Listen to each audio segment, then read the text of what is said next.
Selamat pagi anak-anak, selamat bertemu dengan saya. Kita ketemu dalam mapel IPS dengan subpokok bahasan karakteristik negara ASEAN. Nah, negara ASEAN itu kita ketahui ada 10. Ya, yang pertama Indonesia.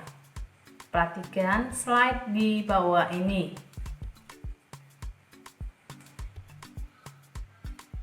Selanjutnya kita masuk bentuk muka bumi.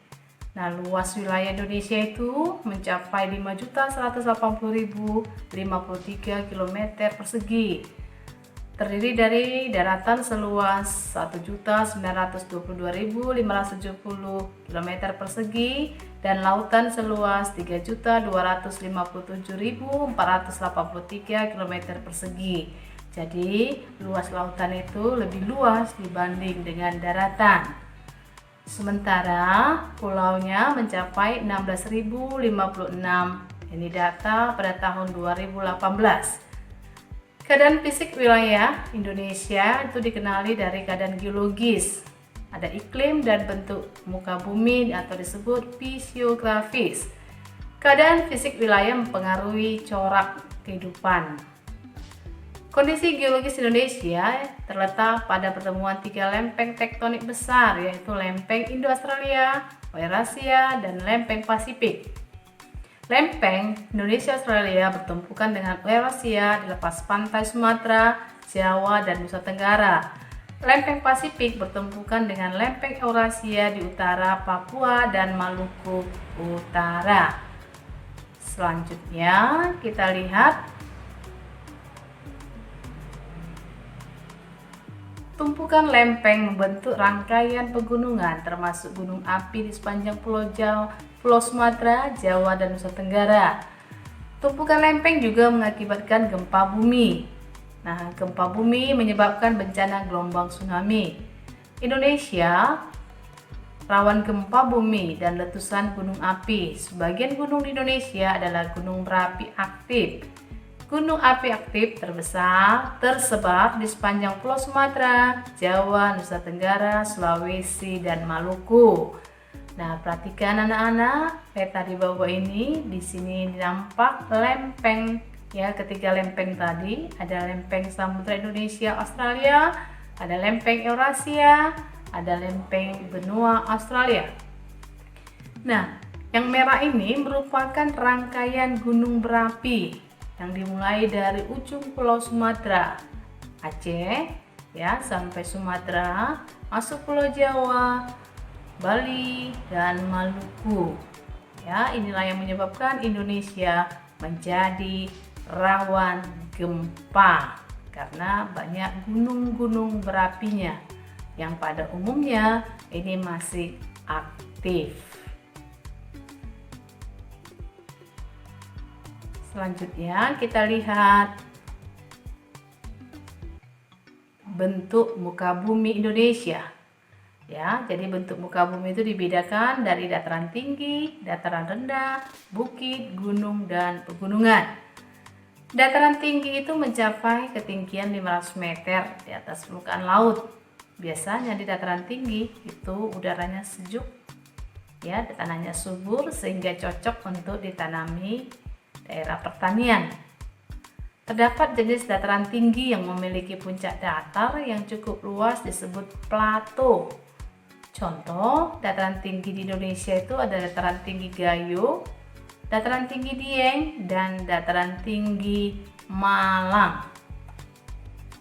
Di sini ada Ibu sertakan, ya, dataran tinggi Dieng. Ini dia dataran tinggi Diengnya. Nah, kalau di Sumatera itu disebut Gundaling. Lalu dataran rendah merupakan daerah dataran yang memiliki ketinggian yang hampir sama.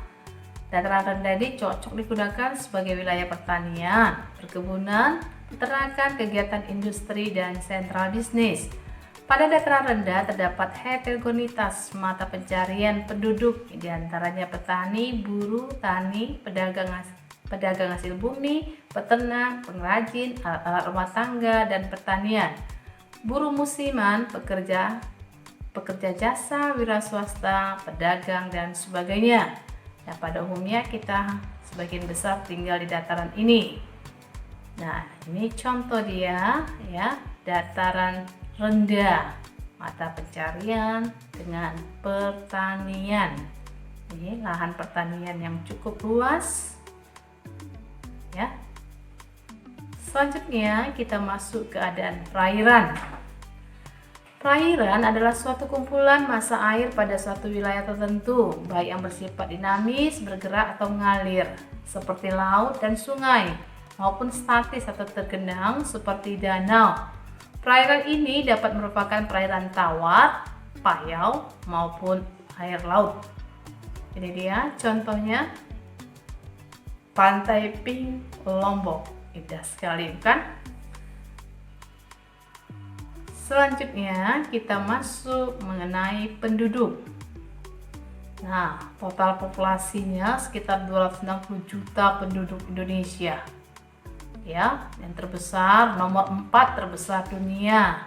Dengan komposisi etnis di Indonesia itu bervariasi. Karena negeri ini memiliki ratusan ragam suku, budaya, dan bangsa. Berikut ini contoh keragaman suku budaya bangsa Indonesia.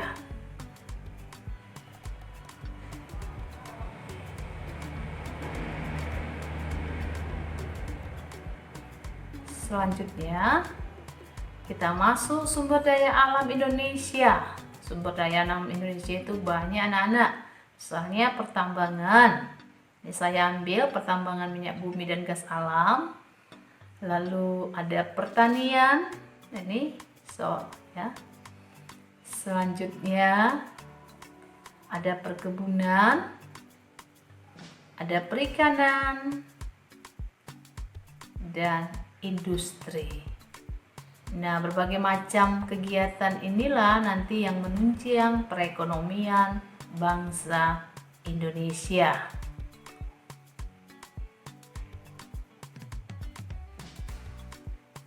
Selanjutnya kita masuk mengenai negara Brunei Darussalam. Ya, perhatikan slide di bawah ini. Ya, ini dia slide-nya. Kita masuk selanjutnya, letak astronomis Brunei itu terletak di 4 derajat lintang utara dan 5 derajat lintang utara dan 114 derajat bujur timur sampai 115 derajat bujur timur. Nah, batas-batas wilayah Brunei itu ya, dia sebelah timur, selatan, barat. Ini dia bertemu dengan Sarawak dan Malaysia, sedangkan bagian utara dia Laut Cina Selatan. Nanti perhatikan atlasmu ya anak-anak ya.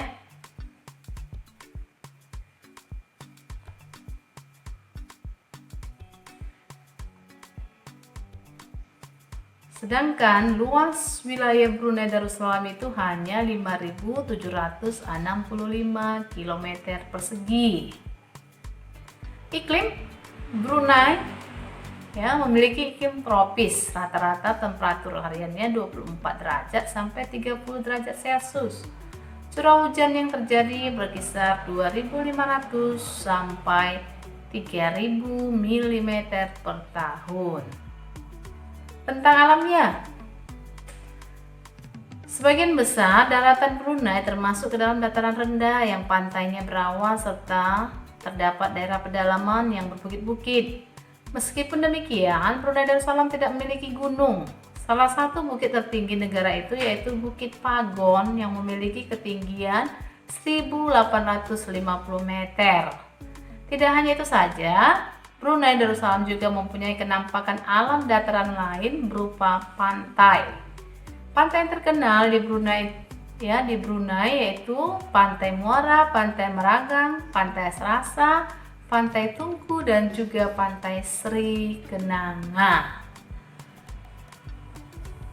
Selanjutnya kita masuk mengenai penduduk.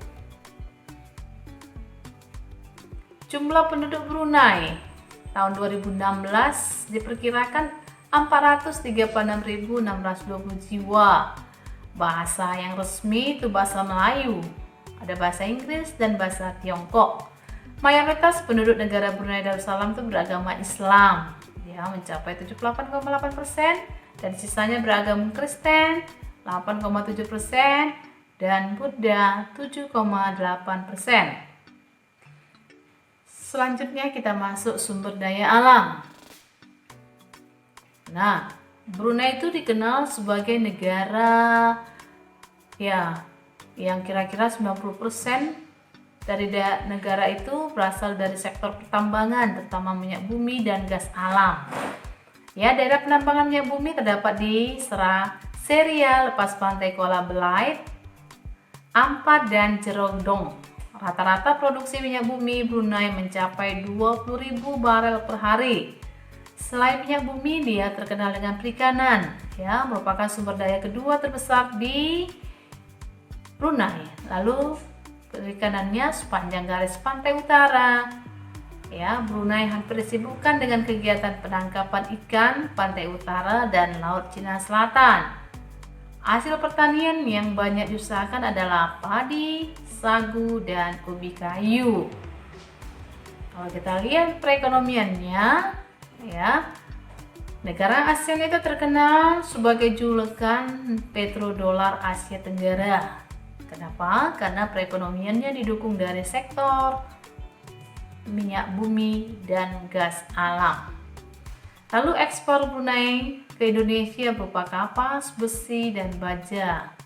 Impor dari Indonesia berupa semen, bahan bangunan, dan pakaian jadi.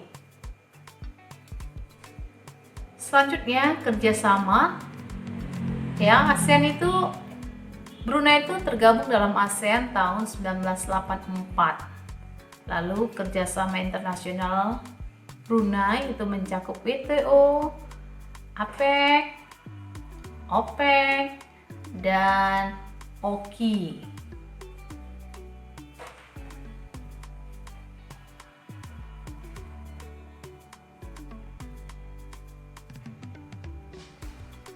Sampai di sini, ada kira-kira yang mau ditanyakan?